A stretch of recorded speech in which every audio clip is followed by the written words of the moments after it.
Hello friends, today we will discuss percentage. What is percentage? Percentage क्या होती है? Percentage का मतलब होता है आउट ऑफ एवरी 100.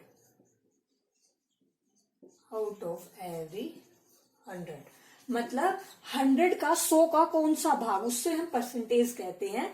जैसे एग्जांपल 15%. ठीक है, जैसे हमें दे दिया सिंबल होता है परसेंटेज का ये स्लाइस और ये, इससे हम परसेंटेज को डिनोट करते हैं. जैसे हमारा एग्जांपल हमें किसी ने कह दिया कि 15% कितना होगा, तो परसेंट मतलब आउट ऑफ 100 मतलब 15 आउट ऑफ 100. ठीक है, परसेंटेज का बेसिकली मीनिंग ये होता है कि 100 का कौन सा भाग. और हम हर रेशियो को, कल मैंने आपने प्रीवियस वीडियो देखी होगी, उसमें रेशियो का कंसेप्ट बताया था. तो हम हर रेशियो को हम ऐसे डिनोट करते हैं. इसको हम परसेंटेज में कन्वर्ट कर सकते हैं, या ऐसे या ये. हर रेशियो को हम कन्वर्ट कर सकते हैं परसेंटेज में. इसका मतलब क्या होता है, जैसे A बाई B को कन्वर्ट इन परसेंटेज. ठीक है, तो हम सिंपली मल्टीप्लाई कर देंगे 100 से. अगर हमें परसेंटेज दिया है तो डिवाइड करते हैं. जैसे 15% दे दिया तो 15 बाई 100 वो हमारे आ जाएगा रेशियो में, मतलब इंटीजर वैल्यू टाइप आ जाएगी, या फिर रैशनल नंबर्स में आ जाएगा, ऐसे आ जाएगा. और जब हमें नंबर दिया है कोई, उसको हमें परसेंटेज में कन्वर्ट करना है तो हम मल्टीप्लाई बाई 100 कर देंगे. जैसे 1/2 का परसेंटेज फाइंड करना है, तो 1/2 को परसेंटेज में कन्वर्ट करने के लिए हम करेंगे 1/2 इंटू 100. तो ये हमारा हो गया 50%. तो ये होता है हमारा सिंपली परसेंटेज का मतलब, कि परसेंटेज क्या होती है, किस टाइप से हम डिनोट करते हैं, बेसिक मीनिंग क्या होता है परसेंटेज का. जैसे एग्जांपल है 75%. ठीक है, 75% का मतलब क्या होया, 75 आउट ऑफ 100 मतलब 75 अपॉन 100, 3/4 भाग. ठीक है, ऐसे ही कुछ परसेंटेज के पॉइंट्स होते हैं जो हमें याद रखने चाहिए मेनली. जैसे फर्स्ट है 1/2 हमारा होता है 50%. हम फाइंड भी कर सकते हैं इनको इजिली, बट कुछ होता है कि शॉर्ट, ताकि जल्दी क्वेश्चंस वगैरह सोल्व जाए, इसके लिए हमें याद रखना चाहिए. 1/3 होता है हमारा 33, 1/, यहां लिखते हैं इसे परसेंटेज. 2/3 66, 2/3 फाइंड भी कर सकते हैं. जैसे मैं इसे फाइंड करके दिखाती हूँ. 2/3 को हमने फाइंड करना है 100. ठीक है, 3 18 6 2/3%. ठीक है, ऐसे ये हम सारे फाइंड कर सकते हैं. ऐसे ही है,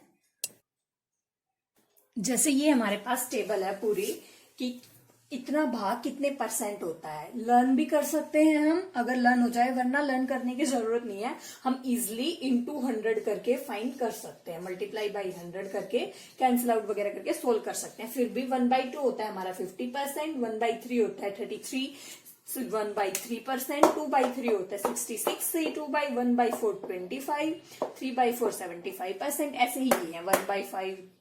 ठीक है, आप इनको लर्न भी कर सकते हैं या इजिली फाइंड भी कर सकते हैं. जैसे इंटू 100 करोगे 5% आ जाएगा. ये हम ऐसे परसेंटेज कैलकुलेट करते हैं. ठीक है, फिर है हमारा फॉर्मूला टू फाइंड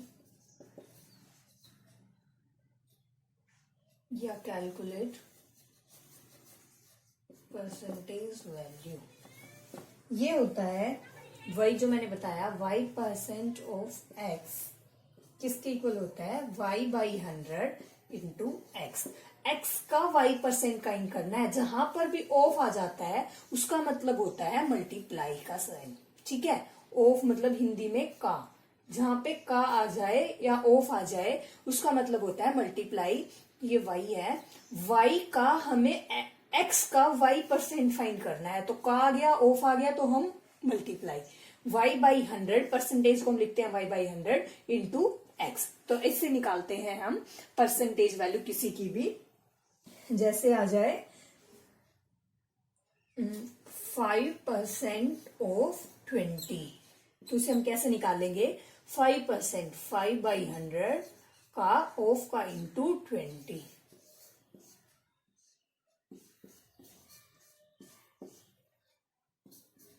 एक, ठीक है, ये हमारी वैल्यू आ गई 1, 5% of 20।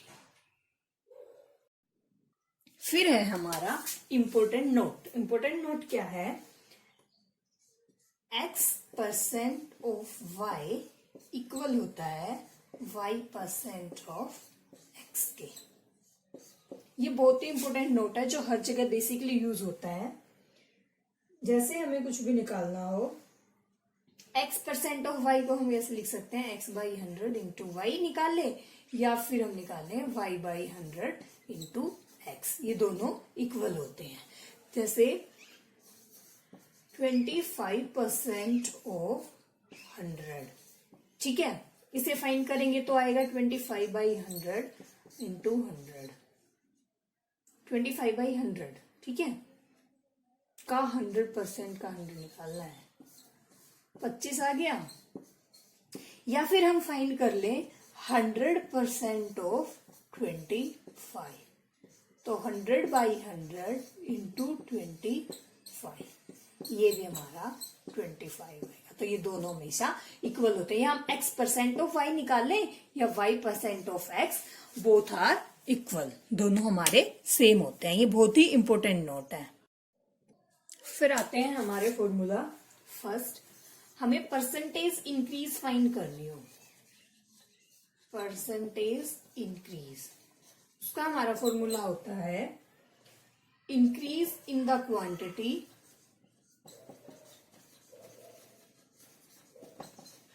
Upon original quantity into 100। जितने परसेंट, जितनी बड़ी है इंक्रीज वाला पोर्शन अपॉन ओरिजिनल इंटू 100, ये होता है हमारा परसेंटेज इंक्रीज फाइंड का फॉर्मूला। सेकेंड परसेंटेज डिक्रीज का होता है, यहां पर जो इंक्रीज की जगह डिक्रीज आ जाए, या डिक्रीज को ऐसे भी डिनोट कर देते हैं, decrease quantity upon original into 100। ये होते हैं हमारे दो फॉर्मूला परसेंटेज इंक्रीज या परसेंटेज डिक्रीज फाइंड करने के। हम इंक्रीज क्वांटिटी जितनी बड़ी है या डिक्रीज हुई है वो लिखेंगे अपॉन ओरिजिनल क्वांटिटी इनटू में 100 करके हम इजिली फाइंड कर सकते हैं। जैसे एग्जांपल, जैसे हमारा ये फॉर्मूला है, if the net profit of a company grow from 50 crore to 50 crore था 2003 में, से हमारा इंक्रीज हो गया 75 करोड़ 2004 में। तो हमें फाइंड करना है percentage increase in the net profit from 2003 से 2004। मतलब हमें दिया है 50 करोड़ था हमारा नेट प्रॉफिट कंपनी का 2003 में, वो 2004 में 75 करोड़ हो गया, बढ़ गया। मतलब तो कितने परसेंट प्रॉफिट बढ़ा 2003 से 2004 तक, हमें वो कैलकुलेट करना है। ठीक है, इसका भी फॉर्मूला बताया था मैंने। ऊपर लिखना है हमें इंक्रीज क्वांटिटी, इंक्रीज कितना हुआ है, इंक्रीज क्वांटिटी, क्वांटिटी लिख लो, या फिर मतलब जितने रुपए चेंज हुए। 75 करोड़ से माइनस 50 था पहले, 75 हो गया, तो हमारा कितना बढ़ा है, 25 करोड़ बढ़ गया। ठीक है, तो नेट प्रॉफिट 2003 से 2004 निकालने की परसेंटेज इंक्रीज हमारी क्या हुई, जितना बढ़ा है इंक्रीजिंग क्वांटिटी कितनी है 25 अपॉन ओरिजिनल सबसे पहले कितनी थी 50 इंटू 100, कैंसिल आउट कर लो 50। ठीक है, तो हमारा प्रॉफिट कितना बढ़ गया 50%। ये हमारा हो गया आंसर। अब ये है फ्रेंड्स हमारे कुछ फॉर्मूला। अगर हमें दिया हुआ है x is a% more than y, x है जो हमारा a% ज्यादा है y से, तो हमारा y a upon 100 plus a into 100% less होगा x से। ठीक है, अगर हमें जैसे कई बार ये दिया होता है कि किसी की जैसे राम की इनकम 5% ज्यादा है मोहन से, तो मोहन की इनकम कितने परसेंट कम है, तो हम जैसे बेसिक ऐसे लगा लेते हैं कि इतने परसेंट ज्यादा है तो उसकी इतने परसेंट ही कम होगी, बट ऐसा नहीं होता। इसका बेसिक फॉर्मूला होता है, ये होता है वो A/100 प्लस ए मतलब जितने परसेंट है इंटू 100 इतने लेस देन x होगी। ऐसे ही जैसे मोर देन है तो यहाँ पे 100 प्लस ए होता है, अगर हमारी A% लेस है y से तो हमारा यहाँ पे नीचे माइनस आ जाता है। ये बहुत बेसिक फॉर्मूला, इंपॉर्टेंट फॉर्मूला है। वैसे नॉर्मली हम देख के कर देते हैं कितने परसेंट बढ़ा है तो दूसरे से इतना परसेंट लेस होगा, तो हमारा क्वेश्चन गलत हो जाता है। उसमें पॉइंट्स का कुछ ना कुछ इफेक्ट होता है, इसलिए ये फॉर्मूले होते हैं हमारे दोनों, ये हमें याद रखने पड़ेंगे। जैसे फॉर एग्जाम्पल हम देखते हैं, जैसे हमारे पास ये एग्जाम्पल है, किसी भी एग्जाम में राम ने 20% लेस मार्क्स ऑब्टेन किए हैं मोहन से, ठीक है। तो हमें फाइंड करना है मोहन के मार्क्स कितने परसेंट ज्यादा है राम से, how much percent more than Mohan's marks, ठीक है। तो अगर हमारा लेस देन होता है तो मैंने फॉर्मूला बताया था A/100 माइनस A इंटू 100%, ठीक है। यहाँ पे A हमारा क्या है 20, हमारा हो जाएगा 20/100 माइनस 20 इंटू 100%। ये आ गया हमारा 20/80 1/4 इंटू 100 25%। तो हमारे मोहन के मार्क्स 25% ज्यादा है। हमें क्वेश्चंस में क्या दिया था कि राम के मार्क्स 20% लेस हैं मोहन से, तो मोहन के कितने ज्यादा है। हम नॉर्मली सोचे तो हम ऐसा लिख सकते हैं जैसे कि राम के 20% कम है मोहन से, तो मोहन के कितने ज्यादा हुए, वो भी 20%, बट नहीं, ऐसा नहीं होता है। इसके 20% लेस है तो मोहन के इससे 25% ज्यादा है। क्योंकि मोहन के मार्क्स ज्यादा हैं तो हम उनका 20% निकालेंगे, और ये 20% कम है उसका 20% है, तो वो मार्क्स पे डिपेंड होता है, जितने नंबर है उनका परसेंटेज निकलता है, इसलिए ये दोनों वैल्यू डिफर करती है, ठीक है। फिर हमारा नेक्स्ट कंसेप्ट है, बहुत ही मोस्ट इंपोर्टेंट कंसेप्ट है ये। अगर हमारा कोई भी नंबर पहले इंक्रीज करता है, फर्स्ट इंक्रीज बाई A%, और तभी के तभी डिक्रीज करता है सेम अमाउंट में, पहले वो A% इंक्रीज होता है फिर सेम अमाउंट में डिक्रीज करता है, तो हमेशा जो नेट इफेक्ट होगा वो हमेशा डिक्रीज होगा, ठीक है। और वो किसके इक्वल होगा, A% ऑफ A, जितने परसेंट से बढ़ा था फिर उतने ही परसेंट कम हुआ, तो जो हमारा नेट इफेक्ट होगा वो कम होगा, हमेशा ही डिक्रीज करेगा, और कितना करेगा, A% ऑफ A। अगर हम A% A को फाइंड करते हैं वो होता है हमारा A²/100%। इसे याद रखने की भी जरूरत नहीं है, जैसे हमें पता है कि वो A% ऑफ A डिक्रीज होगा, तो A% ऑफ A को हम कैसे फाइंड करते हैं, A%, तो A/100, ऑफ का मैंने बताया था हमेशा मल्टीप्लाई होता है A, तो ये आ गया हमारा A²/100%। ऐसे हम फाइंड करते हैं, सबसे ही इंपॉर्टेंट है। इसमें तो गलती होती ही है, हम सोच लेते हैं कि पहले इंक्रीज हो गया सेम अमाउंट में डिक्रीज हो गया तो हमारा नेट अमाउंट सेम रहेगा, बट नहीं, जितना हमारा हमेशा बढ़ता है पहले फिर कम हुआ है तो हमेशा ही वो क्वांटिटी कम होगी, और उसमें नेट इफेक्ट कितना आएगा, A²/100%, ठीक है।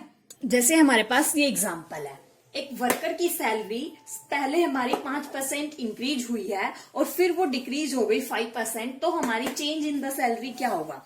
हम बेसिकली क्या सोचेंगे कि पहले जितनी भी सैलरी थी उसका 5% बढ़ गया, फिर 5% कम हो गया, तो चेंज क्या आया, कोई चेंज ही नहीं आया। बट ऐसा नहीं होता है, उसमें कुछ ना कुछ चेंज होता है, और वो चेंज हमेशा कम होता है।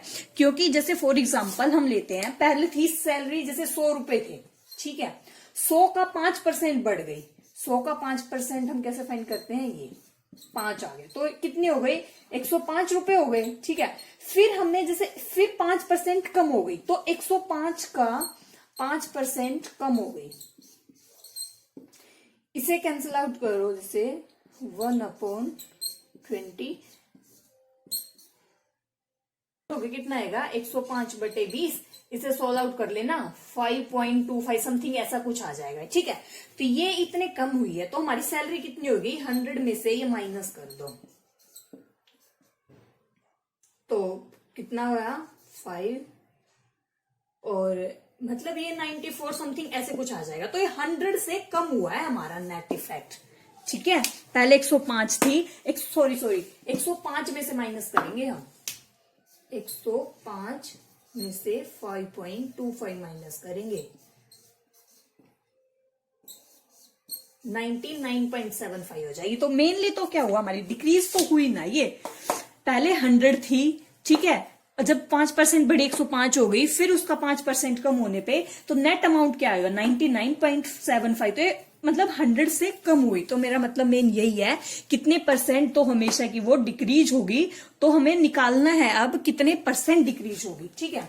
इसका फॉर्मूला मैंने अभी बताया था इससे पहले, वो होता है a स्क्वेयर बाई 100, मतलब a% ऑफ a। यहाँ पे a है हमारा 5%, तो a स्क्वेयर बाई 100%, a क्या है 25 बाई 100%, 0.25%। तो इसका नेट चेंज क्या आएगा सैलरी में 0.25%। तो ऐसे हम फाइंड करते हैं, ठीक है। फिर है हमारा ये, इसमें क्या है, अभी देखा था कि सेम अमाउंट से बढ़ रही है, फिर सेम अमाउंट से कम हो रही है, तो नेट चेंज था हमारा a स्क्वेयर बाई 100%, ठीक है। बट जरूरी नहीं है कि हमेशा जिस अमाउंट से बड़ी हो उसी अमाउंट से कम हो।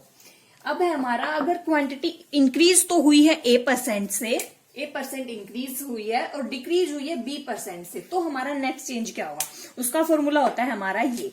नॉर्मली देखने में अटपटा लग रहा है, बट ये वैसे क्या है, a plus B plus A B by 100, normally ये फॉर्मूला है, ठीक है। अगर इंक्रीज होती है तो हमारा नेट चेंज क्या होगा, हम ये प्लस माइनस सिंबल मैंने इसलिए लिखे हैं जी, अगर वो इंक्रीज हुई है तो हमारा आएगा प्लस का सिंबल, अगर वो डिक्रीज हुई है तो आएगा माइनस बी। अगर यहाँ पे जैसे इंक्रीज बाई ए, तो ए आएगा प्लस का, बी डिक्रीज हुई है तो बी आएगा माइनस का। इंक्रीज के लिए हमेशा प्लस पॉजिटिव साइन यूज करते हैं, डिक्रीज के लिए मतलब कम होने के लिए हम हमेशा नेगेटिव साइन करते हैं। यहाँ पे प्लस है, ऐसे ही यहाँ पे अगर वो प्लस माइनस जो यहाँ पे है वही आ जाएगा अपॉन 100%। बेसिकली ये होता है a plus B plus A B by 100। अगर इंक्रीज हुई है तो यहाँ पे प्लस, बी डिक्रीज हुई है तो यहाँ पे माइनस, ये माइनस, फिर प्लस माइनस की मल्टीप्लाई यहाँ भी माइनस आ जाएगा। जैसे ऐसे सोल्व कर सकते हैं हम परसेंटेज, ठीक है। आई होप आपको समझ आ गया होगा। अगर हमारी a% इंक्रीज होती है, b डिक्रीज होती है, तो उसका सिंपल फॉर्मूला होता है a minus B plus minus A B by 100। पहले दोनों को ऐड करेंगे, फिर मल्टीप्लाई बाई 100 करके सोल्व करेंगे उसे, ठीक है। अगर इंक्रीज है तो प्लस, डिक्रीज है तो माइनस। जैसे ये है example, price of an article is first increase by 20%। पहले है आर्टिकल का प्राइस 20% बढ़ गया, फिर हमारा 25% कम हो गया, तो उसका नेट चेंज कितना आया, ठीक है। तो हम इसे कैसे फाइंड करते हैं, मैंने बताया यहाँ पे ए हो गया 20%, बी हो गया यहाँ पे 25%। इसका फॉर्मूला था a plus B plus A B by 100, यहाँ पे माइनस प्लस प्लस माइनस ये सब हो, ठीक है। अब यहाँ पे इंक्रीज हुई है ए, तो हमारा ए आ जाएगा प्लस का 20, ठीक है। फिर हमारा बी डिक्रीज हो गई या फिर, तो बी का मतलब माइनस, डिक्रीज का minus, plus 20 into minus upon 100%, ठीक है। फाइन कर लो, 20 में से -5, ये कितना हो गया, कैंसिल आउट कर लो इसे, 4 5, ये भी -5 प्लस -5%, तो ये क्या आ गया -10%। अब कभी भी माइनस में तो होता नहीं है, जैसे माइनस प्लस, माइनस आ गया आंसर में तो मतलब वो डिक्रीज हुआ है, फाइनल नेट हमारा 10% कम हुआ है। अगर यहाँ पे प्लस वाली वैल्यू आती तो वो 10% इंक्रीज होता, अब माइनस आया है तो फाइनल 10% माइनस कम हुआ है, माइनस की वजह से मतलब कम, ठीक है। फिर हमारे पास कई बार आ जाता है कि किसी टाउन की पॉपुलेशन है P, वो इंक्रीज हो जाती है या डिक्रीज हो जाती है R% से पर ईयर, एंड वो मतलब पर ईयर का डाटा दे रखा है, तो हमारी पॉपुलेशन आफ्टर एन ईयर्स क्या होगी, then population after n years, ऐसे बेसिकली क्वेश्चन आ जाते हैं कि फिलहाल हमारी प्रेजेंट में पॉपुलेशन P है और वो हमारी हर साल 8% की इंक्रीज होती है या डिक्रीज होती है, कुछ भी होता है, तो हमारी n ईयर्स के बाद पॉपुलेशन क्या होगी। तो उसका फॉर्मूला होता है P into 1 plus minus R/100 power n। ठीक है, ये हम सेम फॉर्मूला कंपाउंड इंटरेस्ट वगैरह फाइंड करते हैं ना, वहां भी पढ़ेंगे। यहाँ पे प्लस माइनस मैंने क्यों लगाया है, अगर वो पॉपुलेशन R% रेट से इंक्रीज होती जाती है तो हमारा हो जाएगा P इंटू 1 प्लस R/100 की पावर n। बट अगर वो हमारी डिक्रीज होती है तो यहाँ पे आ जाएगा माइनस, प्लस की जगह माइनस आ जाएगा। ठीक है, ये तो हो गई n ईयर्स के बाद उसकी पॉपुलेशन कितनी होगी। कई बार क्वेश्चन आ जाता है कि n ईयर पहले कितनी होगी, तो पॉपुलेशन बिफोर n ईयर्स या n years ago, n years ago कितनी होगी, P upon 1 plus minus R/100 power n। अगर बाद की पूछी है तो n ईयर्स बाद के बाद तो ये मल्टीप्लाई में आ जाएगा, P into 1 plus minus R/100 की पावर n। अगर n ईयर्स पहले की पूछी है तो ये n ईयर्स पहले में डिवाइड में आ जाएगा, P upon 1 plus minus R/100 की पावर n। वही सेम, अगर इंक्रीज है तो प्लस, डिक्रीज है तो माइनस। तो ये थे फ्रेंड्स कुछ पॉपुलेशंस के क्वेश्चंस आ जाते हैं। बेसिकली हमें मेन क्या पढ़ा है कि परसेंटेज कितने वैल्यू बढ़ जाती है, तो आउट ऑफ 100 में से हमेशा फाइंड करते हैं। और ये था पॉपुलेशन का कि अगर किसी टाउन की पॉपुलेशन बढ़ जाती है, इससे पहले हमने देखा था कि अगर A% से पहले बढ़ जाती है या डिक्रीज हो जाती है, उसमें चाहे इनकम हो, कोई क्वांटिटी हो, कुछ भी हो, तो इस टाइप्स के लिए हम ये फॉर्मूलाज यूज करते हैं।